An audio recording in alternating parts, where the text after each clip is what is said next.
Hello cricketers. आज का सबसे बड़ा क्वेश्चन ये है कि आप अपने क्रिकेट बैट को मेंटेन कैसे रखेंगे।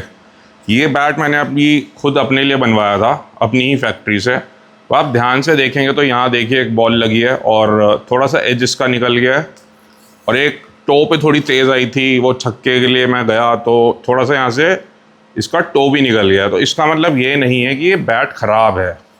बैट है, आप लेदर की बॉल से खेलोगे तो थोड़ा वियर एंड टियर होगा। इस पे दिक्कत ये है कि मैंने खुद से कोई नॉकिंग नहीं करी, बैट को तैयार नहीं करा। 4-5 चीज़ें हैं जो बैट में आपको देखनी होंगी ताकि बैट की लाइफ लंबी रहे। और अगर बैट की लाइफ लंबी रहेगी तो आपको पैसा भी खर्च कम करना पड़ेगा ऑब्वियसली, क्योंकि हो सकता है जहां आपको 4 बैट खरीदने पड़ रहे हैं अभी 3 या 4 सीज़न में, तो आपको 1 या 2 ही बैट खरीदने पड़े अगर आप उसकी अच्छे से केयर करेंगे, अच्छे से उसको रखेंगे। इसमें 3-4 चीज़ें बहुत ज़्यादा ज़रूरी हैं जो हमें समझनी पड़ेंगी। जब आप एक नया बैट लेते हैं तो उसको आप ऑयलिंग करिए। ऑयलिंग 3 फेजेज़ में होगी। जैसे आज आपने इस बैट को ऑयल करा तो उसको आप ओवरनाइट छोड़ दीजिए, उसको एक लेयर बोलेंगे, फिर दोबारा दूसरे दिन ऐसे ही करिए, तीसरे दिन भी आपको सेम करना पड़ेगा, तो उस पर 3 लेयर हो जाएंगी। ऑयल हमें बहुत ज़्यादा नहीं लेना, बहुत 2 या 3 बूंद लेनी है केवल, वो भी रॉ लिंसेड ऑयल की, जिसे हम बैट ऑयल भी बोलते हैं। अब ऑयलिंग के बाद जो मेन प्रोसेस है वो है नॉकिंग की, कि आप कैसे अपने बैट को नॉक कर रहे हैं। नॉक 2 चीज़ें से होगा। एक तो होगा मैलेट से, जिसको आप हथौड़ा भी बोलते हैं, और दूसरा है आपका सॉफ्ट लेदर बॉल। ये बॉल अगर आप ध्यान से देखेंगे तो ये लगभग नए जैसी है, इससे आप नॉक नहीं कर सकते बैट को। आपको इस बॉल को सॉक में टांगना होगा, उससे आप खेल सकते हैं, या फिर नेट्स में अपने किसी दोस्त को ले जाइए, वो आपको बॉल डालेगा तो उससे भी आप नॉक कर सकते हैं। और डेडिकेटेड अराउंड 12 to 16 आवर्स आपको देने होंगे एक बैट को नॉक करने में।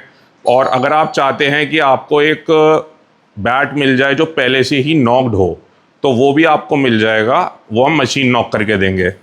और कई लोग मैलेट भी सही तरीके से यूज़ नहीं करते, वो पूरी जान से तेज तेज़ मारते हैं। आपको जेंटली मारना है पर फर्मली मारिए, तो उससे क्या होगा, एक तो आपका नॉक अच्छे से होगा, थोड़ा टाइम ज़्यादा लगेगा, कोई दिक्कत नहीं है, पर प्रिपरेशन अच्छी होगी बैट की। और दूसरा, ये जो आप एजेस देख रहे हैं ना, इसको भी आप थोड़ा राउंड कर सकते हैं हल्के हल्के मैलेट से इसको नॉक करके।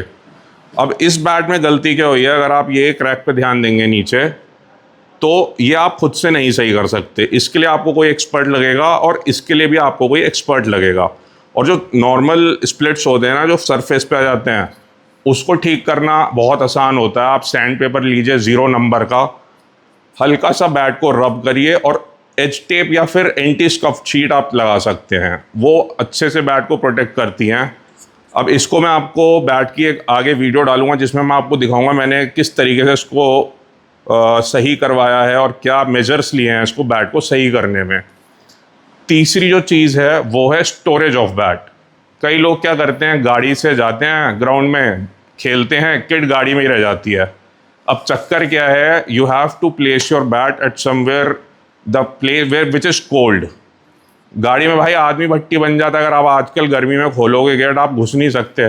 तो ये तो लकड़ी है, सारा मॉइस्चर एग्जॉस्ट हो जाता है, और उससे फ़र्क क्या पड़ेगा बैट में। जो बैट का स्वीट स्पॉट है ना, वो धीरे धीरे ख़त्म होने लगेगा। गाड़ी में तो अवन बन जाता है, तो वहाँ तो आप बिल्कुल ना रखिए बैट को।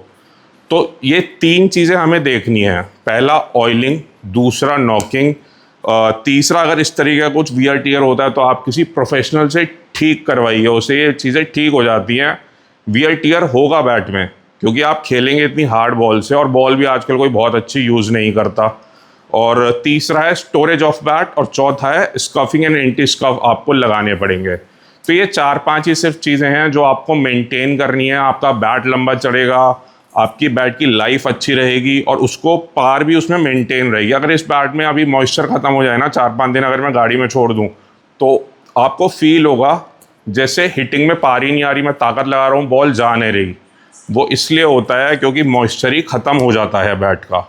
और same go with tennis, hard tennis bat, उसमें भी एजेस और इस तरीके के टो अगर डैमेज हो जाते हैं तो वो सब ठीक हो जाता है। थोड़ा सा आपको केयर करनी पड़ती है बैट की।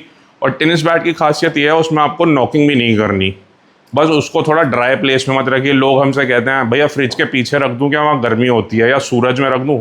भाई वो बिल्कुल बेकार कर देगा आपके बैट को। बैट को चाहिए कहीं ठंडी जगह रखे, और अच्छे से क्लीन जगह हो, बैट कहीं कीचड़ वगैरह या कोई गीली बॉल लगे तो उसको भी आप फटाफट क्लीन करो, अच्छे से एंटी स्कफ लगाओ। ये 4-5 चीज़ें हैं जो आपको करनी पड़ेंगी अपने बैट में अगर आप चाहते हैं कि बैट लंबा चले। और बैट ऐसी चीज़ है, अगर मान लो आपने किसी एक बैट से स्कोर कर दिया 50 रन या 100 रन, तो साइकोलॉजिकली आपको लगेगा कि यार ये बैट बहुत बढ़िया है, तो आपको और थोड़ा ज़्यादा ध्यान रखना चाहिए, क्योंकि पता नहीं अगले बैट में आपको वो कॉन्फिडेंस मिलेगा या नहीं।